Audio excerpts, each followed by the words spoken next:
O Moab, the people of Chemosh are destroyed. Your sons are taken into exile, and your daughters into captivity.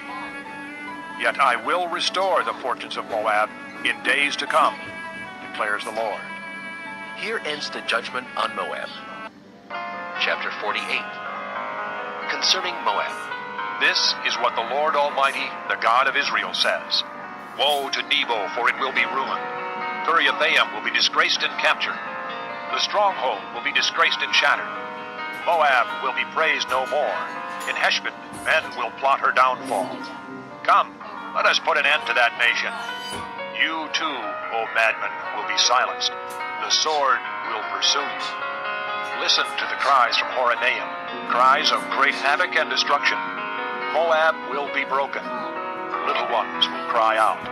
They go up the way to Luith, weeping bitterly as they go.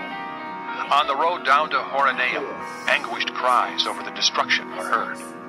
Flee, run for your lives, become like a bush in the desert. Since you trust in your deeds and riches, you too will be taken captive. And Chemosh will go into exile, together with his priests and officials. The destroyer will come against every town, and not a town will escape. The valley will be ruined, and the plateau destroyed, because the Lord has spoken. Put salt on Moab, for she will be laid waste. Her towns will become desolate, with no one to live in them. A curse on him who is lax in doing the Lord's work. A curse on him who keeps his sword from bloodshed. Moab has been at rest from youth, like wine left on its dregs, not poured from one jar to another. She has not gone into exile, so she tastes as she did, and her aroma is unchanged. But days are coming, declares the Lord, when I will send men who pour from jars, and they will pour her out. They will empty her jars and smash her jugs. Then Moab will be ashamed of Chemosh, as the house of Israel was ashamed when they trusted in Bethel. How can you say we are warriors, men valiant in battle? Moab will be destroyed and her towns invaded. Her finest young men will go down in the slaughter, declares the King, whose name is the Lord Almighty. The fall of Moab is at hand. Her calamity will come quickly. Mourn for her, all who live around her, all who know her fame. Say, how broken is the mighty scepter, how broken the glorious staff. Come down from your glory, and sit on the parched ground, O inhabitants of the daughter of Dibon, for he who destroys Moab will come up against you, and ruin your fortified cities. Stand by the road and watch, you who live in Aroer.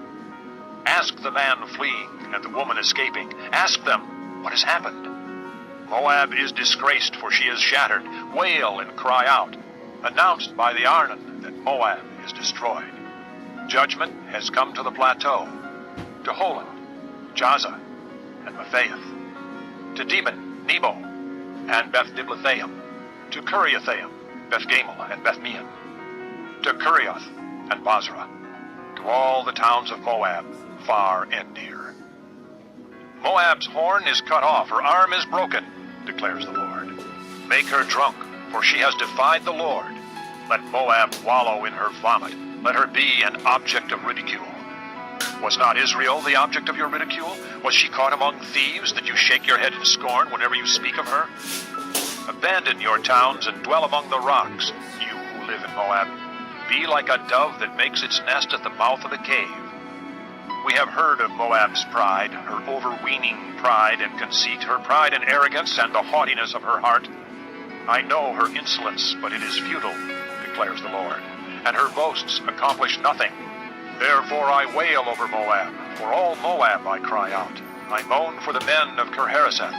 I weep for you as Jazer weeps, O vines of Sibmah.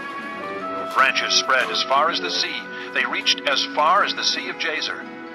The destroyer has fallen on your ripened fruit and grapes. Joy and gladness are gone from the orchards and fields of Moab. I have stopped the flow of wine from the presses.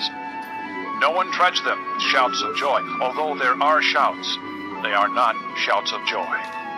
The sound of their cry rises from Heshbon to Elealeh and Jahaz, from Zoar as far as Horonaim and Eglath-Shalishah, for even the waters of Nimrim are dried up. In Moab I will put an end to those who make offerings on the high places and burn incense to their gods, declares the Lord. So my heart laments for Moab like a flute. It laments like a